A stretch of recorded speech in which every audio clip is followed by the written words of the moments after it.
On, mednarodno priznani trener jadranja iz Slovenije. Ona, Avstrijka, živeča med Vršaci v krajih znanih po zimskih športih in vendar prav tako močno vpeta v jadranje. Oba živita svetovljansko, hitro, razgibano življenje. Zato sta se odločila, da za toplejši del leta sidro vržeta na naši obali. Na sanski lokaciji je tako zrasla njuna sanska kopenska barka. Lepa beseda lepo mesto najde. Ampak tukaj se lahko poigramo z besedami malce drugače, kajti lepa hiša je našla lepo cesto, kot se imenuje tale ulica, na kateri stoji. In ja, vem, tale hiša ni zgolj samo lepa, ampak je izjemna v več pogledih. Brigitte in Janez, živijo, hello. Dober dan. Lepa cesta, pa ne samo lepa, temveč že kar čudovita hiša. Povejte mi, Janez, a vas je na začetku mogoče očaralo že samo ime vaše ulice, lepa cesta? Ne, samo pozicija te parcele, lep pogled na morje, raztegnjen horizont od Poreča do Jezola in ogromno energijo občutiš, ko pogledaš proti jugozahodu. Vedno je vse odprto in to je povleklo. To je bil glavni razlog za odločitev. Povejte mi o vajinem življenju. You live between Innsbruck in med Portorožem. Kako sta razpeta, kako poteka vajin ritem? Delava približno isto delo. Ona animira kompletno mladinsko jadranje v Avstriji. Jaz sem to delal prej v Sloveniji. Zdaj sem se zaposlil pri Avstrijcih in imava nekje sorodno delo. Jaz sem trener, ona je organizator in živiva polovico v Sloveniji, polovico v Avstriji. We like it to ski, so in winter time we are happy that we have a place in Austria, in Innsbruck. I'm very much in love with Slovenia and with this place here, and the street has the right name. Right. And so the place, I didn't know the name of the street, but I saw the place and I thought this is the one where I want to have a house. Actually, I had always the wish to have a house at the sea. Ah, okay. Now you have it. How much were you involved in the projecting and designing of the house? Janez is the engineer. He was, and Luca, they did the technical stuff, and I just said what I wanted, how the house should look like, and what has to be in there for working in the household to having good life inside. Hiša se nahaja na brežini in arhitekt jo je načrtoval tako, da se s parkirišča vzpnemo in takoj doživimo veduto samega objekta. Z zelenice izpred hiše pa je odprt pogled na morje. Gospod Tomori, ko ste kot arhitekt prišli prvič na tole parcelo, kaj ste si mislili, kako ste odreagirali? Ja, prva reč, ki sem jo opazil, je morje in morje meni že od vsega začetka zelo veliko pomeni in veliko odgovornost, kako tukaj na tem lepem mestu nekaj dobrega narediti.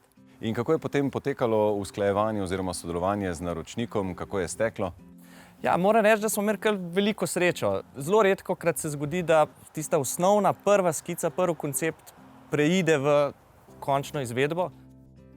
Hiša je razdeljena na dve bivalni enoti, ki sta lahko povsem ločeni. V zgornji spalni etaži je po potrebi možno prehajanje iz ene enote v drugo.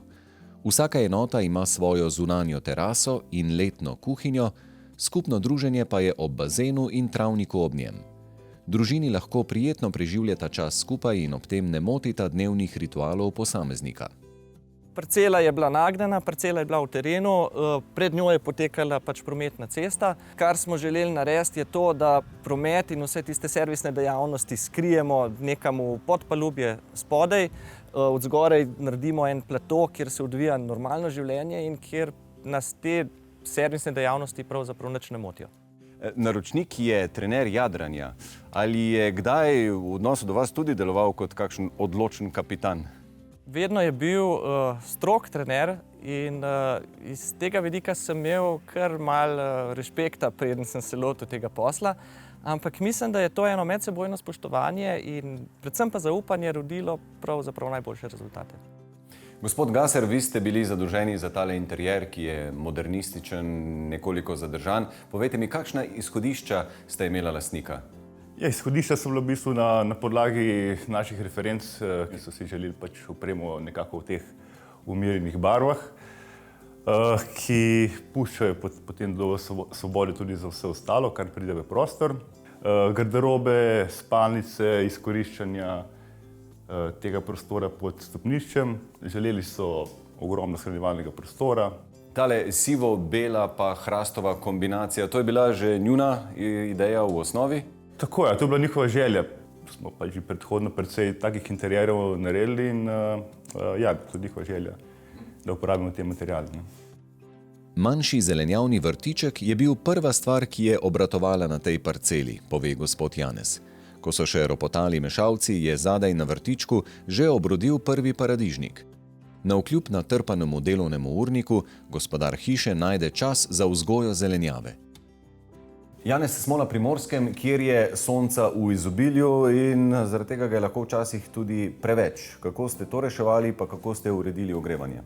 Hiša je v konceptu narejena tako, da se ogreva s toplotno črpalko.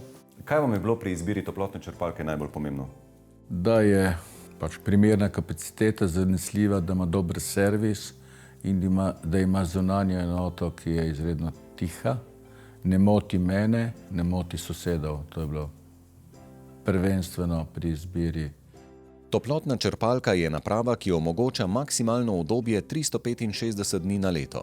Po zimi prijetno in zelo učinkovito ogreva, v prehodnih obdobjih pa lahko poskrbi za prijetno ohlajene prostore. Primerna je za manjše do večstanovanjske objekte, kot je primer tega objekta tu, ki bi ga lahko obravnavali kot dvostanovanjskega. Omogočajo tudi ogrevanje sanitarne vode na temperature nad 65 stopinj Celzija. S toplotno črpalko se lahko ogreva tudi bazensko vodo in jo v vročih poletnih mesecih po potrebi tudi hladi. Tako se bistveno podaljša kopalna sezona v domačem bazenu. Toplotna črpalka omogoča ogrevanje večjih in manjših družinskih hiš, to pa zato, ker je zasnovana s pametnim krmilnikom, ki spreminja svojo moč črpalke glede na dejanske potrebe po ogrevanju oziroma hlajenju stavbe. Istočasno je pa toplotna črpalka zasnovana tako, da omogoča daljinsko vklapljanje oziroma izklapljanje in na ta način tudi trgovcem z električno energijo omogoča upravljanje z toplotno črpalko, kar pa govori že v prilogo tako imenovanih pametnih omrežij, kjer bomo lahko nekoč v prihodnosti trgovali z toploto, ki jo toplotne črpalke bodisi proizvedejo ali pa tudi ne proizvedejo. Povejte nam še kaj o tej povezljivosti oziroma o aplikaciji, ki se poveže s toplotno črpalko, prek katere jo lahko upravljamo in se povežemo z vašim središčem. Vsaka naša toplotna črpalka je že v osnovi opremljena s tako imenovanim web modulom, ki omogoča povezavo toplotne črpalke v oblak in potem tudi uporabniku, lastniku omogoča dostop od kjerkoli do same toplotne črpalke, omogoča fine nastavitve, nadzor nad delovanjem toplotne črpalke in tako naprej. Poleg tega smo pa razvili tudi orodje, ki že v fazi načrtovanja omogoča lastniku, da si toplotno črpalko postavi na lokacijo, ki mu najbolj ustreza. Torej z navidezno resničnostjo lahko pričaramo tisto, kar bo dejansko jutri toplotna črpalka, kako bo toplotna črpalka izgledala v prostoru, s čimer so zadovoljni tako investitorji kot tudi arhitekti. Kako doseči največjo stroškovno učinkovitost, kadar se odločimo za toplotno črpalko? Toplotno črpalko je najbolje povezati s sončno elektrarno. Sončna elektrarna po eni strani predstavlja zastonj vir električne energije. Ko to dvoje združimo skupaj, dobimo praktično zelen vir energije na eni strani in skupaj tvorita zeleno celoto, ki omogočajo brezplačno in zeleno ogrevanje ter hlajenje tokom vseh 365 dni na leto. Brigitte, what would you say which is your favorite part of this beautiful house? Actually, I must say my utility is the best what I have in this house, because before I lived in an old house with little place and space for all the household things, and now I have a big room to do all these things that has to be done in a house. I think this is the first time I hear that a woman really enjoys her time, I don't know, ironing and Yes, I enjoy. Janez, sekira vam je padla v met. Žena zelo rada lika in pere perilo in je rada v svojem utilitiju. Ja. To je pa sreča, ne?